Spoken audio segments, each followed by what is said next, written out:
کیسرانی info centre کے معزز دوستو، السلام علیکم۔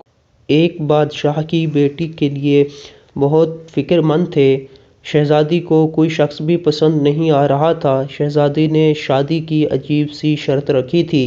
شہزادی کی ضد تھی کہ شادی اس آدمی سے کروں گی جو میرے 3 سوالات کے جواب دے گا، مگر مسئلہ یہ تھا کہ سوال بھی اشاروں میں تھے اور شادی کے امیدوار کو جواب بھی اشاروں میں ہی دینے ہوں گے۔ پوری سلطنت میں شہزادی کے اشاروں کی کسی کو بھی سمجھ نہیں آ رہی تھی، اس لیے شہزادی سب کو انکار کر رہی تھی۔ ایک عالم کے بیٹے نے بھی اپنی قسمت آزمانے کا فیصلہ کر لیا۔ اس نوجوان کا نام اعظم تھا۔ اعظم بادشاہ کے دربار میں حاضر ہوا۔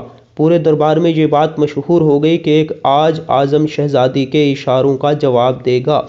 شہزادی اور اعظم آمنے سامنے بیٹھ گئے اور شہزادی نے اچانک اپنی انگلی ہوا میں بلند کی۔ اعظم نے جواب میں اپنی 2 انگلیاں ہوا میں بلند کیں۔ شہزادی نے کہا، یہ نوجوان پہلے سوال کے جواب دینے میں کامیاب ہوا۔ دربار میں مبارک ہو کی صدائیں بلند ہونے لگیں۔ شہزادی نے ایک تلوار ہوا میں لہرائی اور اپنی جگہ پر بیٹھ گئی۔ اعظم نے اپنی جیب میں سے قلم نکالا، شہزادی کے اشارہ دیا کہ نوجوان کا دوسرے سوال کا جواب بھی درست ہے۔ دربار میں دوبارہ مبارک ہو کی صدائیں آنے لگیں۔ اس کے بعد شہزادی اچانک اپنی جگہ سے اٹھی اور محل کی سیڑھیوں پر چڑھ گئی اور آدھے راستے جا کر واپس آ گئی اور اپنی نشست پر بیٹھ گئی۔ یہ اشارہ اعظم کے لیے کافی مشکل تھا۔ تھوڑی دیر سوچنے کے بعد اعظم نے اپنے دل پر ہاتھ رکھ لیا۔ شہزادی نے کہا، اس نے تیسرے سوال کا جواب بھی ٹھیک دیا ہے۔ پورے دربار میں لوگ اعظم کو مبارکباد دے رہے تھے۔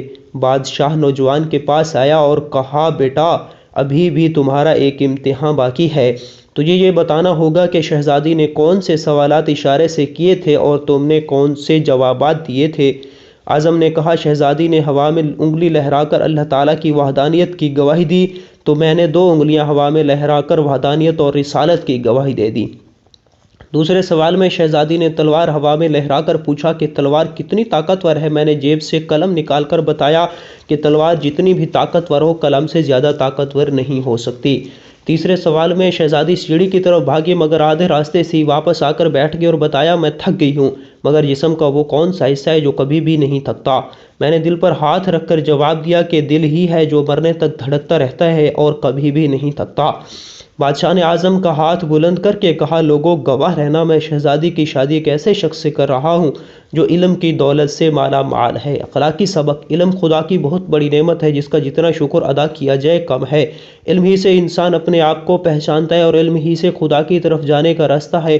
دنیاوی دولت کو چرایا جا سکتا ہے مگر اللہ تعالیٰ کا دیا ہوا علم کوئی بھی نہیں چرا سکتا۔